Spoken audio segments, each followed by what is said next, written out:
이재명 후보가 대구 유세에서 엄청난 환호를 받았어요. 네. 그래서 이게 굉장히 지금 이슈고 네. 그래서 제가 우리 대표님 모신 거예요. 지금 여론이 네. 뭔가 변화가 있나 실제로 네. 네. 아니면 그냥 체감인가 그래서 이제 모신 건데 일단 그 장면을 보고 오겠습니다. 팔고 협력도 하고 그래야 되는 것 아닙니까? 와 5월 13일 어제 평일이야? 저기까지 찼네 진짜. 와 난리였어요 난리. 여기 대구 맞니까? 저기 안동 사투리잖아. 맞는 진짜 대구 맞아요. 예. 모인 여러분들을 보니까 옛날에 대구 같지가 않습니다. 대구가 디비진 것 같습니다.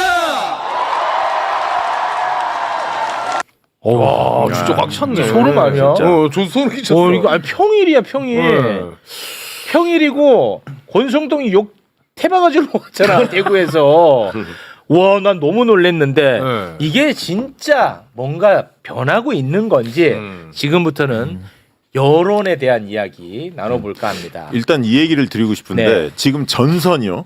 TK에서 전선이 쳐졌습니다. 과거에 대선은 뭐 서울 전선이나 아니면 PK 춘청에서 쳐졌는데 TK로 쳐졌다는 것은 굉장히 청신호입니다. 왜냐하면 지금 이재명 대표 여론조사 해보면 TK에서 30% 넘게 나오고 있거든요. 대구 경북에서 30%가 예, 넘게 나와요. 실제로 한길리서치하고 매일신문이 12일, 13일 날 대구 경북만 조사를 했어요. 그런데 거기에서 이재명 대표가 30.9, 1,101명을 대상으로 조사했는데 김문수 53.1, 이준석 7%가 나왔어요. 그러니까 거기에 1,000명 넘게 대구 경북만 조사했기 때문에 있는데. 상당히 정확한 조사라고 볼 수 있는데 이미 거기서 30 거기서 넘었네. 3.9가 나왔어요. 오. 지난번 대선에서 이재명 대표가 대구에서 21, 경북에서 23 얻었거든요. 30%가 넘어갔다는 얘기는 저들이 볼 때 국민의힘 입장에서는 부울경을 사수할 게 아니라 TK를 사수해야 하는 입장으로 지금 내몰린 거예요. 그렇게 된다면 걔네들 입장에서 국민의힘 입장에서 초비상이잖아요. 집도끼가 완전히 무너지는 거 아닙니까? 네. 또 우리는 나머지 PK라든가 충청권이나 이런 데서 손쉽게 우리가 확장을 할 수가 있어요. 왜냐하면 당력이 국힘은 TK 쪽으로 모일 수밖에 없어요. 거기 사수하기 지켜야 위해서. 되니까. 왜냐하면 그렇게 안 되면 나중에 지방선거뿐만 아니라 국힘의 안방이 완전히 무너질 수가 있거든. 그래서 이제 이재명 대표가 보수 확장을 이야기했지만 그 부분들이 통하고 있고 보수 쪽의 인사들이 TK 쪽에 대고 넘어왔고 지금 유세 현장에서도 보여지듯이 네. TK 민심이 심상치 않습니다. 그래서 이 부분은 굉장히 의미 있다. TK 전선이 근데 쳐지고 있다. 지난 대선 때 원래 우리 저기 민주당 계열이 대구가 경북보다 표를 좀 더 얻잖아요. 원래 과거에는 총선하면은. 그랬는데 네. 지난번에는 대선 때는 이재명 경북이 대표, 더 얻었다는 그렇죠. 게또 이재명 대표가 안동이잖아요. 23%를 그러니까. 얻었는데 그 효과가 있었거든. 그러면 이번에 대구에서 저렇게 나오면 네. 경북은 또 지금 부글부글 하고 이게 있다는 지금 거거든요. 대구 경북 같이 한 건데 오늘 여론조사 꽃에서 15,000명 ARS 조사한 걸 발표를 했거든요. 거기서 대구 경북을 따로 봤더니 거기서도 이제 30% 넘었지만 대구보다 경북이 더 높게 나옵니다. 거기서 이번에도 대구보다 경북이 더 높게 예. 나온다. 그러니까 이게 그러니까 고향 특이한. 우리 사람 아, 이게 통하는 거죠. 안동. 예. 와. 아니 그러니까 저는 아까 그 사람들 모인 거 엄청 많잖아요. 그러니까 저는 여기서 뭘 느꼈냐면 저분들이 뭐 예를 들어서 윤석열을 지지하던 사람들이 이재명을 지지하겠다고 나왔다고 보지는 않거든요. 근데 저는 이게 뭐가 중요하냐면 저한테는 대구에서 이재명을 지지하는 게 부끄럽거나 무섭거나 그렇죠. 위협이 안 되네. 야 이거 마음껏 우리 소리 질러도 되네. 나는 그것 때문에 중요하게 맞아요. 봤거든. 맞아요. 예리했어요? 지지자들 잘 진짜 예리해. 지적을 했는데 지지자들이 실제로 그 얘기를 합니다. 아 그렇지. 그동안에는 민주당 지지하려면 숨어야 돼. 조용하게 이야기했는데 그렇지. 떳떳하게 처음으로 민주당 이재명을 그렇지. 이야기하는 선거래. 첫 선거래 이번에.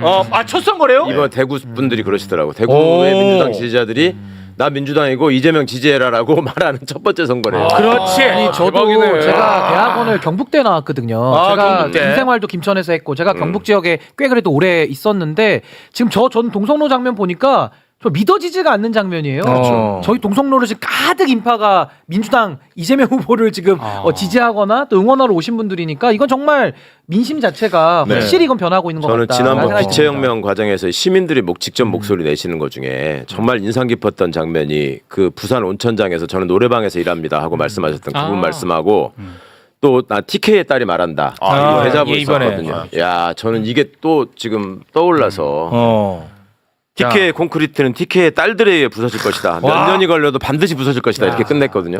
벌써 부서지고 있어. 네. 야, 자, 그러면 아까 말씀하신 그 여론조사 네. 잠깐 한번 좀 볼까요? 네. 네.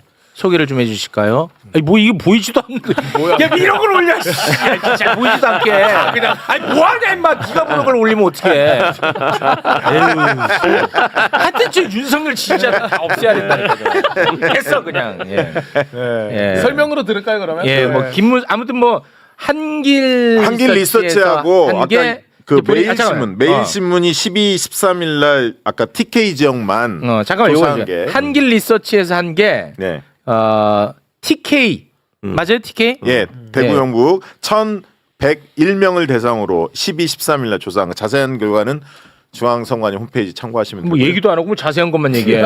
김문수가 53.1%, 네. 이재명이 30.9%. 이준석이 7%. 이준석 또 나왔어. 이게 굉장히 또 의미 있었고요.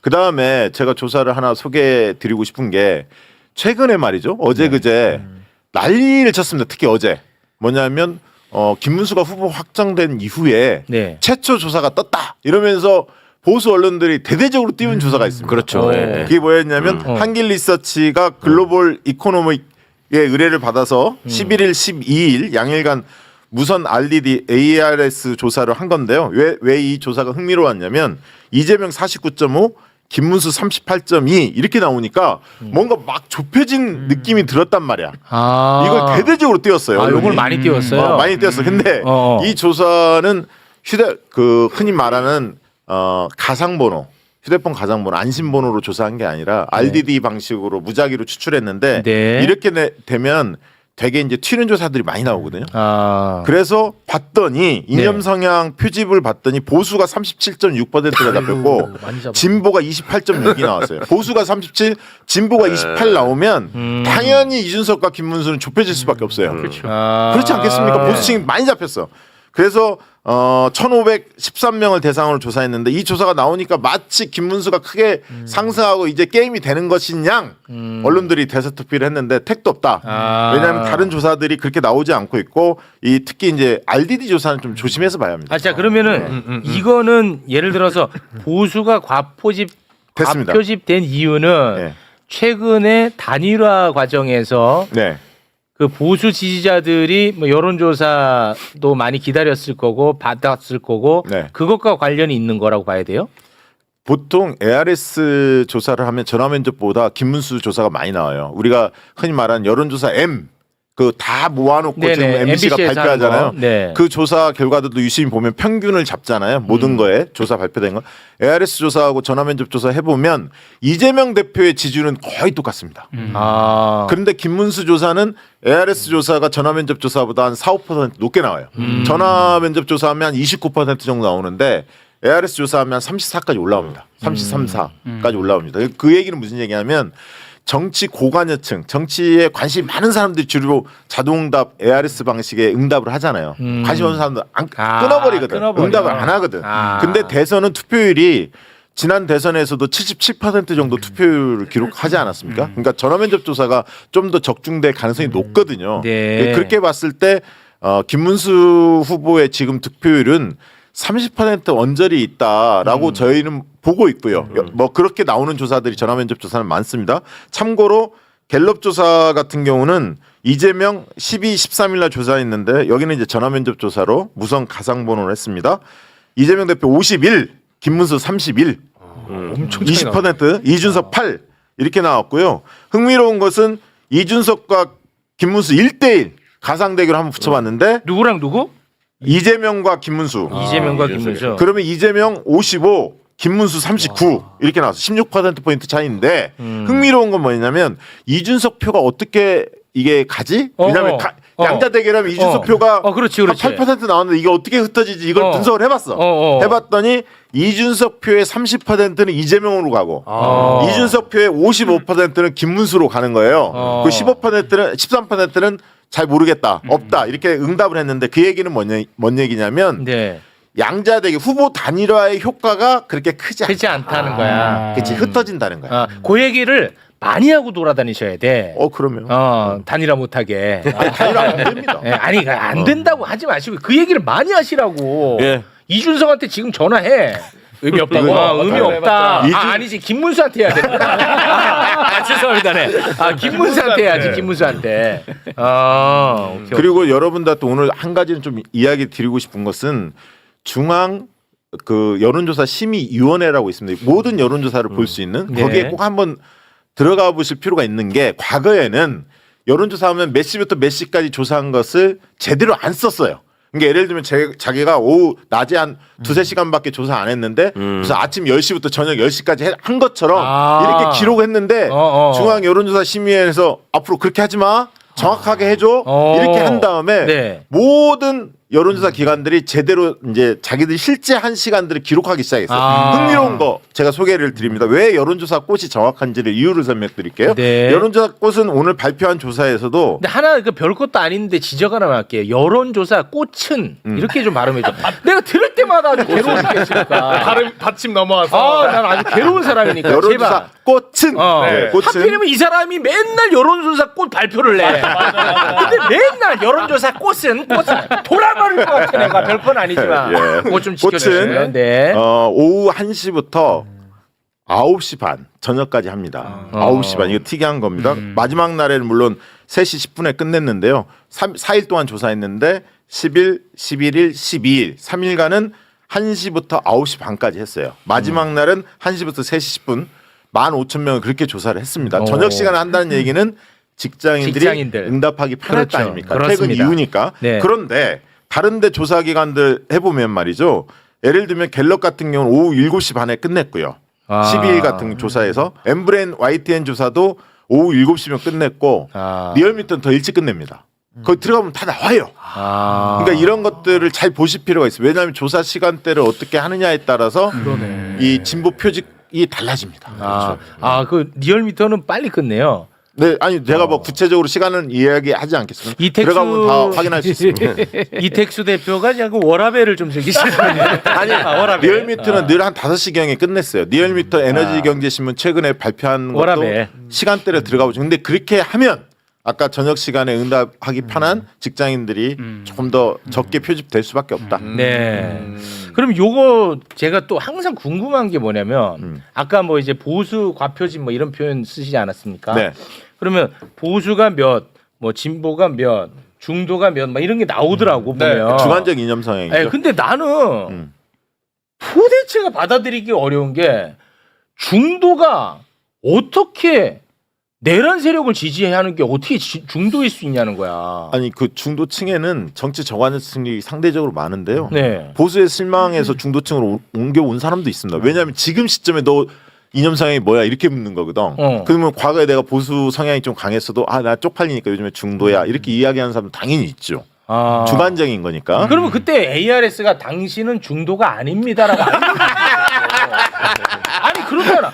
아니 어떻게 내란 세력을 지지하는데 어떻게 중도야? 그럼 말이 안 돼요. 아닌 것 같은데 다시 선택하시겠습니까? 나 그거를 꼭 ARS가 말을 해줬으면 좋겠다. 맞아. 그거 AI로 판정하고 일단 응답하게 하면 되겠네.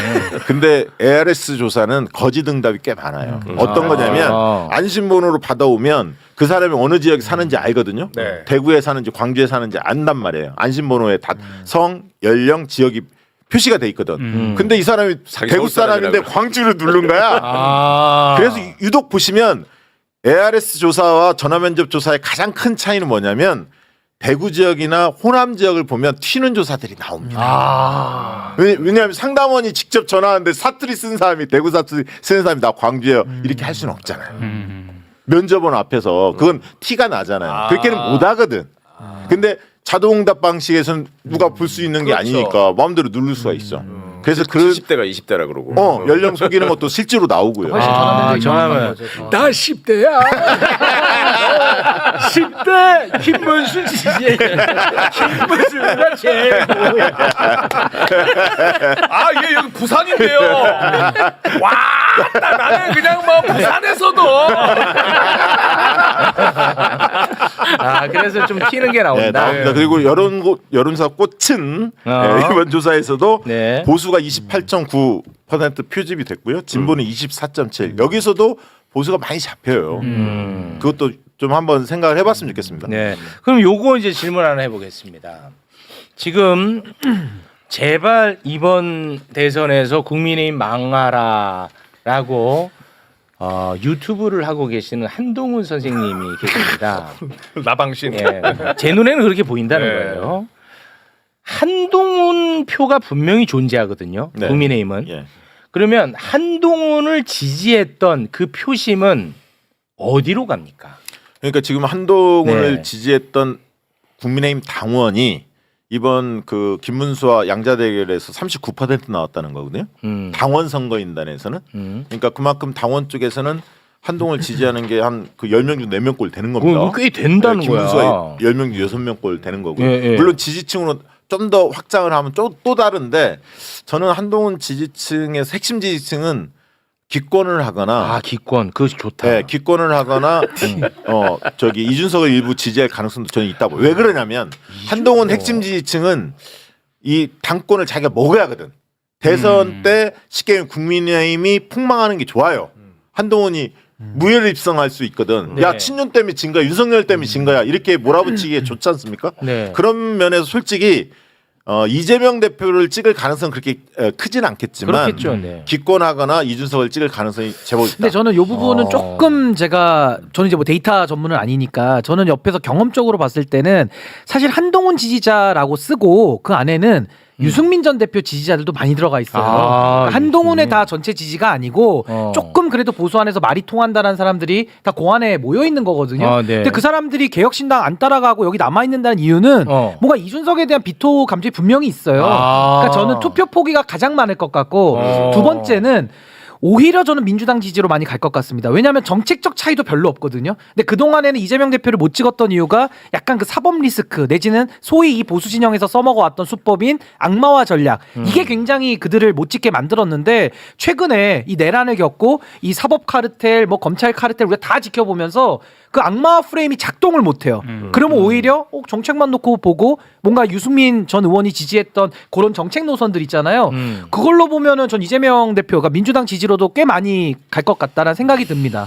그런 점에서 조희대가 진짜 큰 일을 했어요. 그러니까 민낯을 다 보여준 거예요. 그러니까 저는 한동훈 지지층보다는 홍준표 지지층은 이재명 대표를 지지할 가능성이 많다고 봐요. 실제로 이번에 넘어왔잖아요. 홍사모가 네, 지지선을 넘어왔잖아요. 했잖아요. 네. 그리고 홍준표 입장에서는 홍준표 지지층은 넥스트가 별로 없기 때문에 이재명 대표를 지지할 가능성이 저는 꽤 있다고 보는데 홍준표는 넥스트가 있거든. 아까 당권이라는 네. 실적인 게 있어서 약간 다를 수는 있다. 저는 그게 한동훈은 넥스트가 있다고. 네, 한동훈. 그렇죠. 한동훈은 아까 넥스트가 홍준표라 있죠. 그래가지고. 당권이 있기 그러니까 때문에 그러면 다시 정리하면 한동훈 표는 기권표가 기권이 일단 많을 것 같고 뭐 나머지는 뭐 예, 예. 이준석도 가고 뭐 이렇게 이제 예. 그러니까 뭐 큰 의미가 예. 없겠네 이번 표 향방에는. 그냥 균분 상속된다고 보시면 돼요. 그러면은 동일하게 나갑니다. 홍준표 같은 경우에는 이재명 후보에게 갈 가능성이 높다고. 저는 그 층이 좀 있을 거라고 봅니다.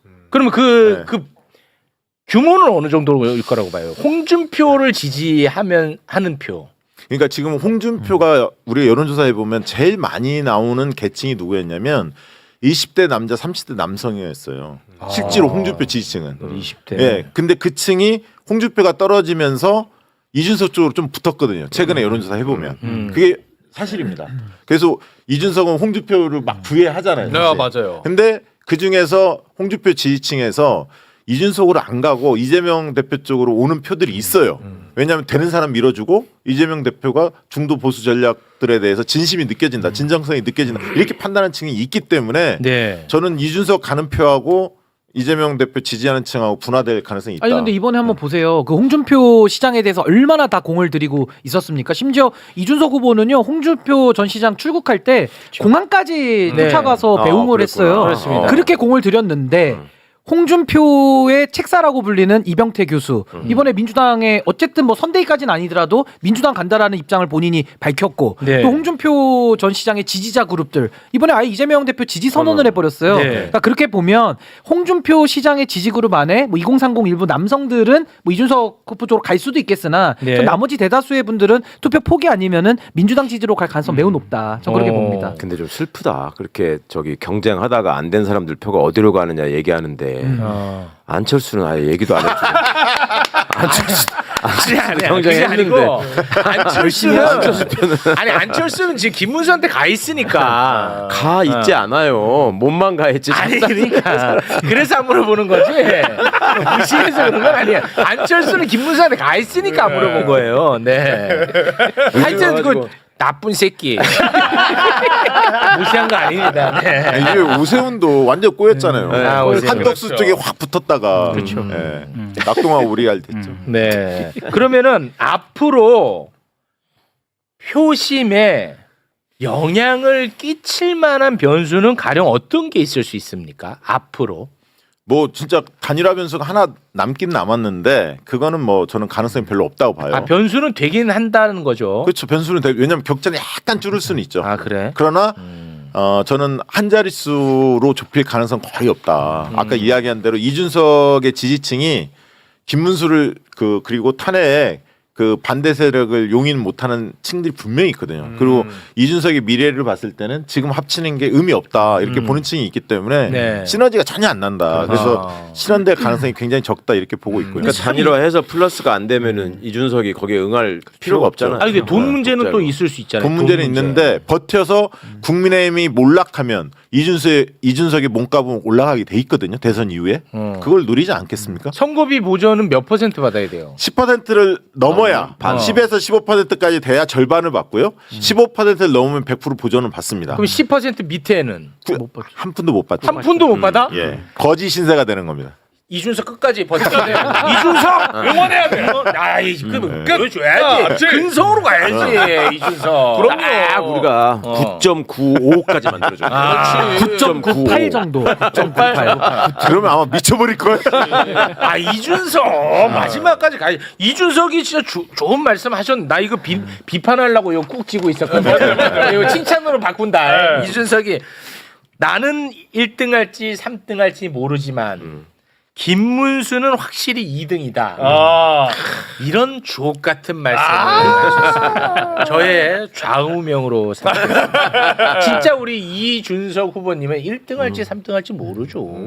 아니 근데 합당하면은 이준석 후보의 지지 기반이 무너질 거예요. 그러니까 본인 스스로를 생각해도 아마 갈 수가 없을 거고 물론 뭐 금전적 출혈이 있겠지만은 그 정도는 감수하면서라도 가겠다라는 의지를 저는 밝힐 수밖에 없다고 봅니다. 그리고 지금은 워낙 지금 국민의힘하고는 이 감정의 고리라는 게 여기서 합쳐버리잖아요. 국민 농락이 돼버려요. 그러니까 이제는 갈 수밖에 없는 운명이다. 아니 근데 그 자꾸만 그 젊은 구태 정치인 김용태 대표가 이준석하고 단일화를 자꾸 시도하려고 하거든. 김용태는 김용태가 과거 천하용인 인연이 있고요. 천하용인의 김용태잖아. 근데 안 따라왔잖아요. 천하용인의 용. 개혁신당이 안 따라가. 따라가. 앙금이 크지.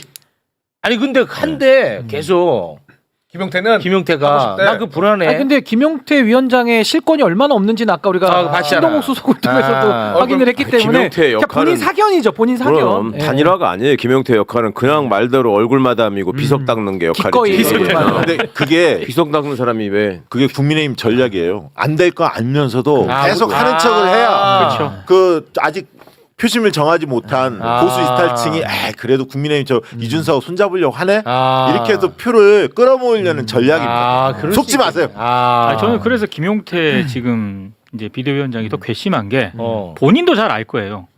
지금 대선 후보가 실권을 쥐고 있지 지금 비대위원장이 무슨 실권이 있습니까? 그런데 안 되는 걸 알면서도 저렇게 한다고 하는 얘기는 자기에게 주어진 역할에 정말 최대하게 충실하게 하고 있는 거거든요. 청년 정치를 욕보이는 거죠. 그렇지. 네. 근데 본인만 우스워지니까 그쵸. 본인한테도 안 좋은 겁니다. 그러니까 바보야. 저렇게 해서 얻을 게 있어야 되는데 본인 이미지만 망가지고 얻을 것도 없거든. 뉴스 많이 나오잖아요. 뉴스. 아니, 경력 한 줄 쓸 수 있잖아요. 경력 한 저렇다고 줄. 해서 나중에 지방선거 공천하는데 김용태한테 지분을 주겠습니까? 무슨 얘기를 들어주겠습니까? 그냥 저렇게 쓰고 버려지는 거거든. 아니 근데 본인 입장에서는 이 정도로 내가 중량감 있는 자리를 한번 하면 다음에 공천도 받고 또 유권자들이 나 찍어주겠다. 이거 하나 아니겠습니까? 줄을 확실히 섰다라는 걸 보여주는 거니까. 네. 네. 그 안철수를 보고도 그런 생각을 한단 말이야. 안철수가 되잖아. 안철수가 당 대표도 하고 대통령 아니 그 후보까지 되잖아 갔다 안철수가. 뭐가 돼? 아니 지금도 꾸역꾸역 국회의원 하고 있잖아요. 이렇게 나오는 게 되니까 네. 그럼 꾸역꾸역 하겠다는 얘기예요. 그렇죠. 이야. 그리고 김용태 나중에 이제 뭐 정치 혹여 안 하게 되더라도 어디 방송 가면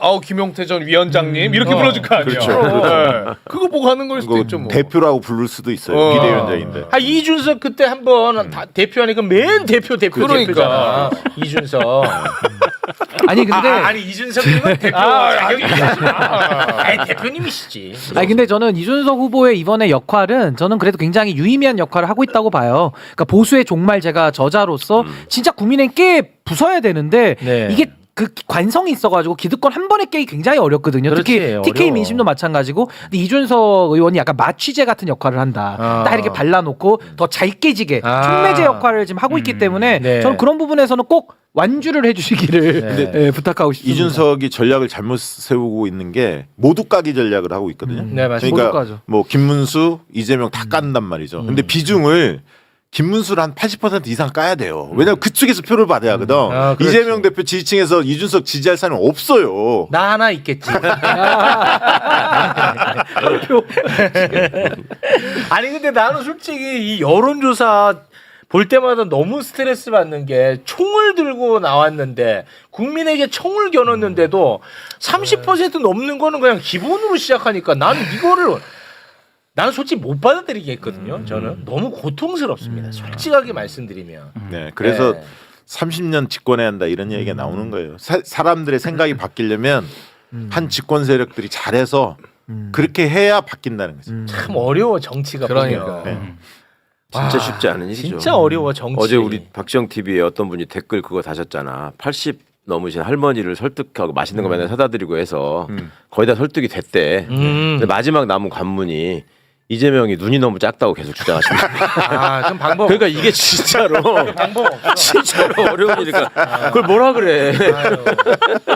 방법 없어. 그 어머님이 실눈 뜨고 보세요. 할 수도 없고 어떻게 해야 돼? 방법이 없네. 김문수는 큰가?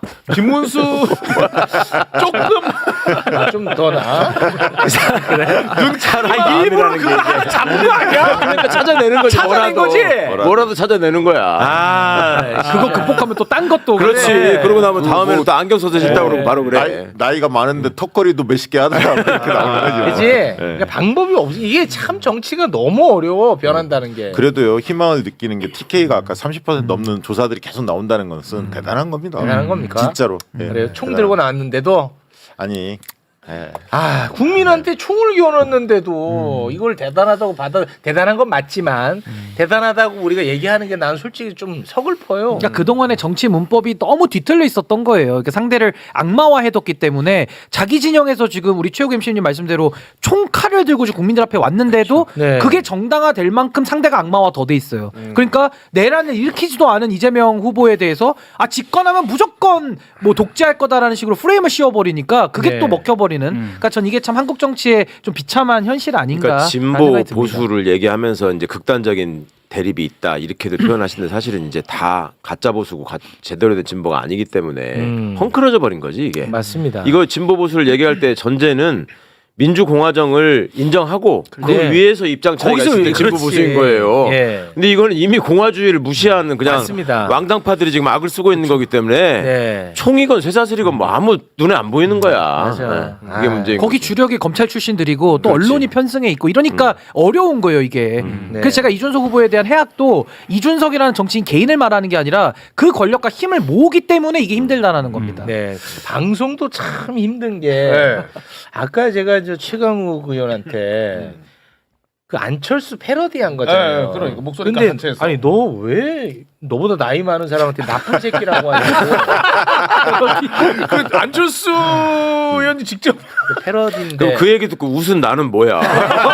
뭐 하는 놈이야? 여기 앉아가지고 저 어린애한테 나쁜 새끼 소리 듣고. 아, 방송도 참 어렵다. 패러디입니다. 패러디. 앞으로 패러디 할 때 네. 항상 그 패러디의 근거가 되는 비계 뉴스를 같이 배경. 올릴게요. 미리 보여주세요. 예, 미리 한번 보여드리고 하겠습니다. 그러면 웃음이 안 나는데. 아니 내가 정청래 의원한테 쌈밥 샀다고 디스했더니 그걸 가지고 청래 형이 또 가서 얘기하니까 둘이 왜 이렇게 사이가 안 좋고 맨날 싸우냐. 이게 걱정하시는 분들이 또 그렇게 많네. 어제 최강욱 의원이 승리했습니다. 외모 평가에서 승리했습니다. 누구예요 외모? 정청래와 최강욱. 여유가 있나 봐.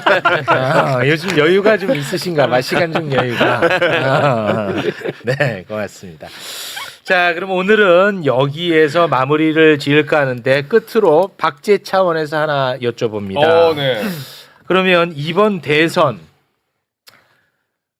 예측 플러스 어느 정도가 되면 그래도 이거는 성공한 대선이다라고 볼 수 있는지 그 두 가지를 좀 말씀해 주세요. 성공의 기준은 네, 기준점. 사실은 51.6을 돌파하냐 안 하냐죠. 그건 왜요? 왜냐하면 역대 87년 이후에 네. 박근혜가. 최고의 득표율이 박근혜였거든. 2012년에 51.6%였습니다. 득표율이 득표율이. 가장 높았던 득표율이 51.6%예요. 그러니까 51.7을 넘느냐가 1차 중요한 기점이 되고요. 그래요. 예, 두 번째는 55%를 넘을 수 있느냐 없냐. 저는 압승의 기준은 55%라고. 압승이란 단어를 쓸 수 있는 것은 55%였습니다. 그리고 꿈의 숫자인 60%를 넘겨주기를 간절히 기대합니다. 60%가 넘어가면 기적. 네, 그리고 나라 완전 난리 나요? 그러면 60% 넘어가면 이재명 정부의 1, 2년은 굉장히 큰 동력을 확보하는 거예요. 그렇죠. 강력하게 개혁을 추진할 수 그러면 있습니다. 60을 얘기하고 다녀야지 무슨 얘기야? 그러니까 저는 60을 이야기하고 다닙니다. 60을 얘기하셔야지. 애초에. 그러나 순서가. 아니 그러니까 그게 가장 어려운 각당하시네. 60을 넘기려면 굉장히 네. 어렵습니다. 그러니까 그 다음에 지역별로 면 TK 30을 넘길 수 있냐 없느냐. 이게 굉장히 대구 경북이 30. 네 그렇습니다. 이제는 아예 그냥 부산 경남 PK 얘기는 안 하시네. PK는 부산은 지금까지 역대 38%가 최고였거든요.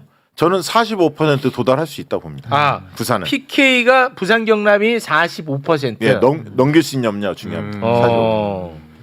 그럼 어찌 됐던 간에 그러니까 중요한 게 제가 항상 그러니까 조기 대선 시작과 동시에 제가 했던 말입니다. 이거 내 건데 그 민주당에서는 얘기를 안 하대. 뭔데요? 압도적 정권 교체가 일어나야 된다. 그 우리 1년 전부터 썼던 말입니다. 나 10년 전부터 했거든. 10년 전에 정권이 그때였어.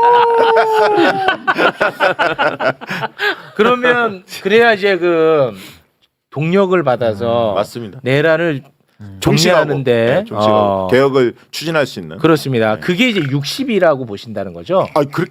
그렇게만 된다면 정말 원이 없죠. 진짜 그렇죠. 예. 왜냐면 인수위가 없기 때문에 그렇습니다. 정말 힘이 강해야 돼요. 맞습니다. 인수위가 없기 때문에. 근데 그렇게 되면요 정권 취임하자마자 여론조사 같은 거 돌리잖아요. 그 정부에 대한 기대감은 거의 85% 정도까지 그렇죠. 올라갈 그렇게까지 거거든요. 올라가죠. 그래야 12.3 내란특별법 제정해서 내란재판소 만들고 그렇지. 이 사법부에 썩은 것까지도 그게 가능해. 한 번에 도려낼 수 있다. 이거 이번에 못 도려내면 영원히 이런 안 기회가 돼. 오기 힘들어요. 그래서 영원히 안 저도 돼. 60%가 매우 어려운 기록인 건 맞는데 1인당 10명씩 다 투표장으로 몰고 들어가야 됩니다. 그렇습니다. 내란 진압하러 들어가야 네. 됩니다. 그 진짜 이거 가장 속상한 분위기가 뭐냐면 이번에 일단 이겼다라고 생각하는 게 난 그 이재명 후보가 그냥 당선되면 이긴 게 아니라니까. 압도적으로 이겨야 이긴 그러니까 거죠. 지난 2017년 아마 득표를 한 번만 띄워주면 좋을 것 같은데 작가들이 갖고 있을 것 같은데 네. 문재인 후보가 41% 기록을 했고요. 홍준표 24 그리고 안철수가 21을 얻었어요. 근데 이 안철수 표가요. 그러니까 요게 이제 그 탄핵 이후에 왜냐하면 박근혜 탄핵, 윤석열 탄핵 이렇게 비교할 수가 있잖아요. 비교할 수가 있지. 그렇지. 근데 이때 탄핵을 반대했던 표 그게 홍준표 표예요. 24가. 왜냐하면 유승민, 심상정 다 탄핵을 찬성했거든요. 그랬나? 그러면 홍준표를 30% 미만으로 줄여내야 합니다. 줄여내야 하고요. 저 안철수 표, 유승민, 심상정 표 다 긁어 모아서 문재인 표 이 합치면 70% 넘어가거든요. 그렇지 않습니까? 그러니까 60%가 불가능한 수치가 아니라는 거예요. 와, 근데 이거 보니까 60이라는 게 진짜 어렵긴 어렵겠다. 내 이걸 보니까. 탄핵 이후에도 탄핵 이후인데 이렇게 됐다면. 근데 그 당시에 안철수 표는 저게 당은 다르지만 국민의당이었지만 저기에 21% 내에는 호남 사람들 그 국민의당이 호남 기반이었기 때문에요. 맞아. 그리고 중도표가 많이 모인 거거든요. 네. 근데 지금 중도표의 상당수는 이재명 대표 민주당에 모여 있어요. 이미 호남도 마찬가지고. 그래서 60%가 불가능하지 않다. 근데 가능한 이유가 두 가지가 있는 게 후보 경쟁력이 홍준표보다 김문수가 훨씬 떨어지는 게 하나가 있고요. 아, 그래요? 그때 박근혜의 파면 사유보다 지금 윤석열의 파면 사유가 한 아. 1000만 배신가 갑니다. 그렇죠. 그래서 전 60%가 불가능하진 않아요. 근데 어려운 건 맞기 때문에 열심히 우리 국민들께서 내란 진압의 열정을 좀 모아 주셔야 된다. 아. 가능한 숫자라고 저는 봅니다. 계속 윤석열이 발언해야 돼요. 아, 그렇죠. 그러면 그렇죠. 넘어갈 수 있어요. 그 탈당이 이슈화가 돼야 됩니다. 그나마 희망이 조금 더 있는 것은 여론조사 해보면 적극 투표층 있지 않습니까? 적극. 반드시 투표하겠다. 반드시. 거기에서는 민주당 지지율, 이재명 대표의 지지율은 더 올라갑니다.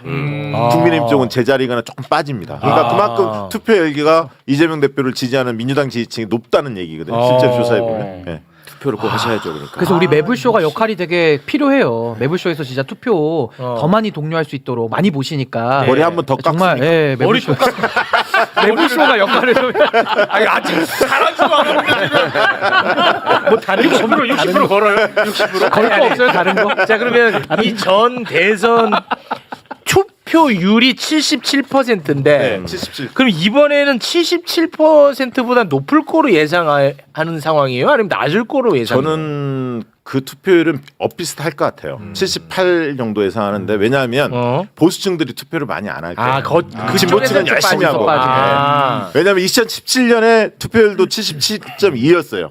지난번에 이재명 2022년 대선도 77.1인가 그랬습니다. 거의 엇비슷했어요. 비슷해. 똑같이 나왔습니다. 77로. 예, 그래서 이번 대선도 뭐 어. 77, 78 이 정도 되는데 민주당 지지층이 훨씬 더 많이 나갈 겁니다. 아니, 왜냐하면 우리 보세요.